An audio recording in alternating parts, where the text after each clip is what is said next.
Cordiales saludos. A Lora del Río, mi pueblo, de uno de sus hijos. Cuando la gente se refiere a su pueblo y expresa con ello una identidad, lo hace desde su condición de originario, propiamente hablando de hijo del pueblo, una curiosa filiación que acaba aludiendo al primer nivel de identificación, el de la familia, el de la casa, asumido por la comunidad que parece ejercer una paternidad colectiva. Estas palabras son de Carmelo Lizón Tolosana, que las escribió en su libro Invitación a la Antropología Cultural en España, publicado en el año 2004. Y me sirven para dedicar el libro,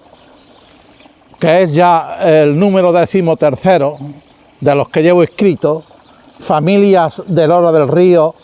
con historia, siglos XIII-XVIII, el volumen 1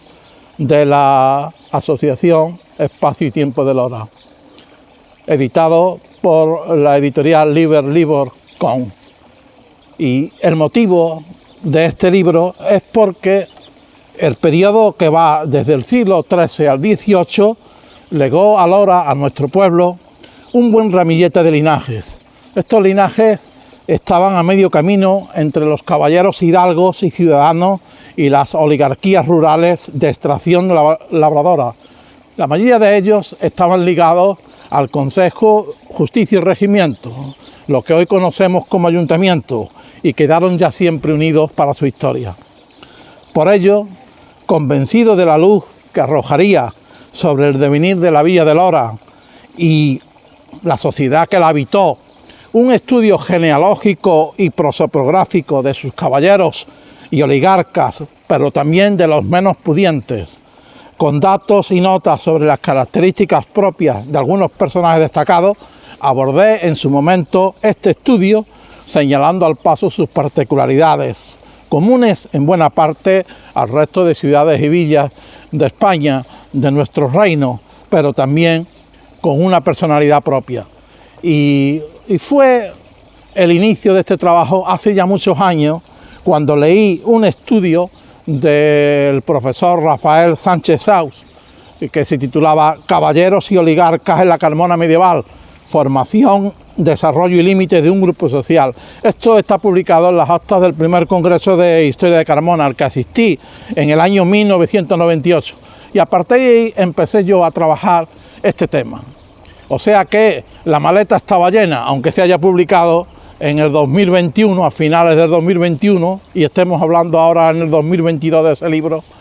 Esto lleva un itinerario, lleva un estudio previo que se remonta, pues fíjense, al año 1998, desde que vi este artículo de este profesor maravilloso, Rafael Sánchez Saus, que también tiene estudiado los linajes sevillanos.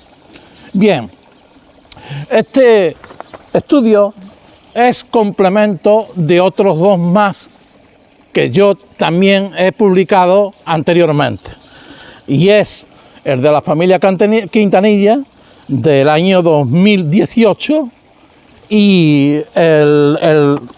que continuó en el 2020, que fue precisamente el inventario del Fondo Documental Quintanilla a Socaire, de que fue dado en comodato por doña Isabel Montoto Linares, propietaria marquesa de Carrión de los Céspedes, al Archivo Municipal de Lora del Río para su consulta, y que inventarié en ese año de 2020. Bueno, también me pilló algo del 2019, pero se publicó en el 2020 y se presentó, como ustedes saben. Por lo tanto, llevábamos ya un camino recorrido y que se concretó en estos dos estudios previos y que ahora he completado con el volumen 1, porque tendremos el volumen 2 a finales del 2022. A pesar de las limitaciones que he tenido por la documentación, sin libros sacramentales ni protocolos notariales que eran esenciales para este estudio, he hecho verdaderamente lo que he podido con otra documentación. Y además he tenido muchos problemas, porque ustedes saben, que en la época que estamos abordando, del siglo XVI, del siglo XIII al XVIII, en el antiguo régimen, la endogamia era una realidad, se casaban parientes. Esto me da un problema enorme a la hora de la filiación, la endogamia, los matrimonios entre primos hermanos, entre primos sobrinos, entre familiares, en resumidas cuentas. Y otro problema que he tenido es el problema de la transmisión de los apellidos, que no es como ahora, porque hasta el siglo XIX la gente se ponía el apellido que le daba la gana, no había una ley, no había un rigor, eran una anarquía prácticamente de apellidos. Solamente las clases altas se ponían el apellido paterno y el materno, pero la mayor parte del pueblo sencillo pues elegía un apellido, y eso ha sido otro inconveniente a la hora de abordar el estudio. Pero me sentí seducido, tan seducido me sentí que con la familia, que estaba convencido de que era una parte esencial de la historia de Lora, y estábamos obligados a hacerlo porque hasta ahora solamente ha habido referencias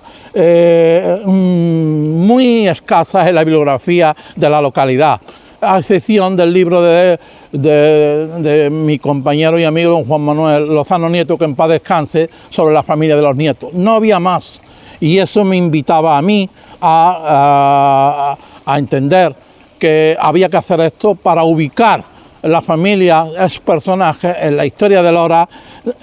desarrollar y darle contenido a la dimensión, al contexto social de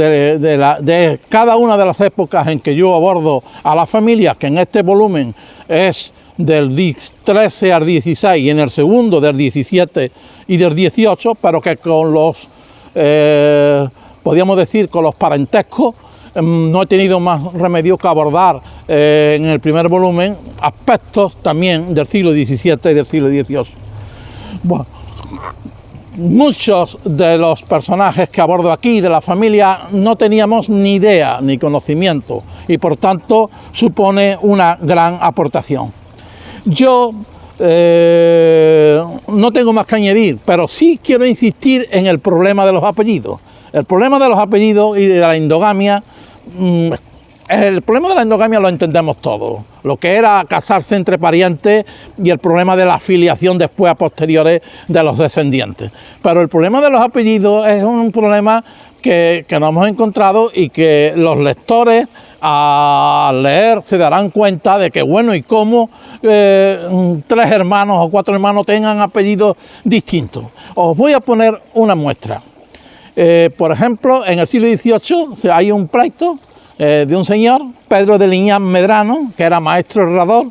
Digo que es en el siglo XVIII, me refiero al texto, cómo se defiende él, porque aspira a tener un patronato fundado por sus ascendientes, pero se le opone el bailío. El bailío quería aprovecharse de ese patronato. Y este Pedro de Liñán Herrero Medrano, que era maestro herrador, se defiende así y pone 4 ejemplos y le dice al bailío, a su excelencia, como lo llama: Isabel Jiménez de Osana, Diego de Osana y Mencía Carrillo, mujer del fundador del patronato que quería aspirar, eran hermanos y eran de los mismos padres, sin embargo tenían distintos apellidos. Le pone otro ejemplo más,